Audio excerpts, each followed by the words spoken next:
আজ আমি তোমাদের সাথে দুর্দান্ত একটা ভর্তা রেসিপি শেয়ার করব। হ্যালো এভরিওয়ান, আসসালামু আলাইকুম। মু অ্যান্ড মুয়াজ পেজে সবাইকে স্বাগতম। আজ আমি লাউয়ের চাল ও শুটকি একসাথে ভর্তা করব। তার জন্য চাল এবং শুটকিগুলো সুন্দর করে ধুয়ে নিয়েছি, সাথে কয়েক কোয়া রসুন, একটা পেঁয়াজ, কয়েকটা কাঁচামরিচ নিয়েছি। এখন চুলায় একটা পাতিল বসিয়ে সব উপকরণগুলো ওখানে ঢেলে দিলাম। সামান্য লবণ, একটু হলুদের গুঁড়োটা আমি কালারের জন্য দিয়েছি, আপনারা চাইলে দিতে পারেন, না চাইলে দিবেন না। এখন সামান্য পরিমাণ একটু পানি দিয়ে সিদ্ধ করে নিব। 5-7 মিনিট সিদ্ধ করে নেওয়ার পর চুলায় একটা ফ্রাই প্যান বসিয়ে সামান্য একটু তেল দিয়ে শুটকিগুলো সুন্দর করে ভেজে নিব। তো দেখেন, এগুলো আমার ভাজা শেষ।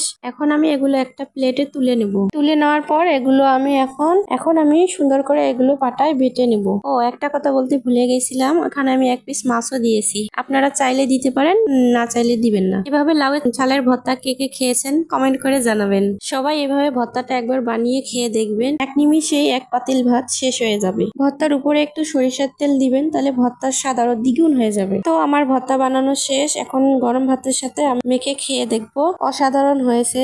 আমার ভিডিওটা যদি ভালো লাগে লাইক, কমেন্ট, শেয়ার করবেন, আমার পাশে থাকবেন। আল্লাহ হাফেজ।